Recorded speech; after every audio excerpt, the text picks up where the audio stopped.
Ils ont retrouvé le corps d'un enfant mort, sodomisé et avec la tête dans un seau rempli d'excréments. Voici la terrible histoire du Coral. Tout se passe en 1982 dans l'Hérault en France, au sein d'un centre éducatif appelé le Coral. Et officiellement, il s'agit d'un lieu d'accueil pour des enfants en situation de handicap, des jeunes placés par l'ASE ou même l'aide sociale à l'enfance. Quand je vous énonce tout ça, ça a l'air bien beau. Mais en secret, des choses terribles s'y passent. Beaucoup d'enfants sont violés et même plusieurs fois.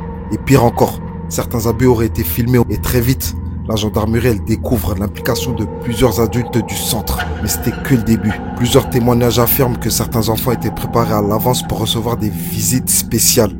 Ils étaient lavés, habillés, isolés, puis remis à des adultes extérieurs pour la nuit. Une victime a déclaré: on savait que quand une voiture arrivait le soir, c'était pour nous prendre. On attendait, on ne disait rien. On avait compris que c'était normal. Mais le pire, c'est que nous les enfants, on était forcés à jouer, à sourire, à faire semblant d'aimer ça pour rendre les scènes acceptables pour ceux qui les regardaient. Et l'affaire prend une tournure nationale quand des noms connus apparaissent dans l'enquête. Des personnalités du monde politique, culturel et même médiatique. Et parmi eux, Gabriel Matzneff, un écrivain qui est déjà connu pour ses penchants pédophiles, mais aussi Bernard Kouchner, Jack Lang, Frédéric Mitterrand ou encore l'éditeur Christian Bourgeois. Mais malgré toutes les preuves et les témoignages, rien ne se passe. Et il y a même un des officiers qui a enquêté sur le Coral qui aurait disparu mystérieusement après avoir évoqué des noms de très haut placés qu'il comptait interroger. Et bizarrement, ses supérieurs auraient directement fermé le dossier, évoquant une erreur de procédure. Et encore plus bizarre, certains documents saisis lors de la perquisition du centre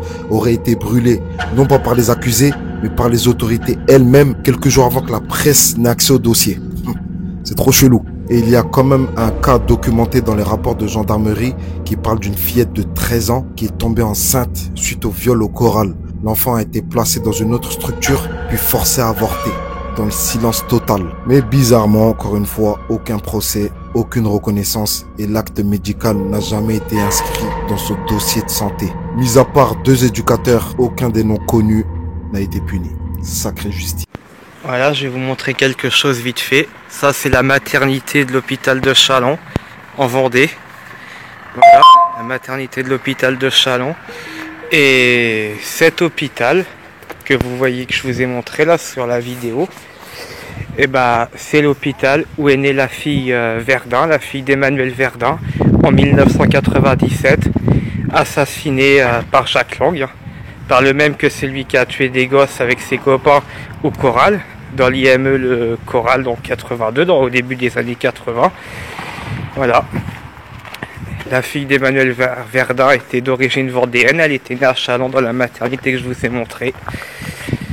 La petite fille qui a vécu jusqu'à l'âge de 6 ans avant d'être assassinée dans un bateau appartenant à Jack Lang. Et l'affaire a été couverte par Pierre Moscovici et François Hollande. Et quand le père a voulu porter plainte à la gendarmerie de Châlons en 2003, il a dit: laisse-la, fous la paix à ton ex-femme qui était repartie en couple avec Jack Lang. Et ils lui ont dit: t'es pas assez bien pour elle. Voilà.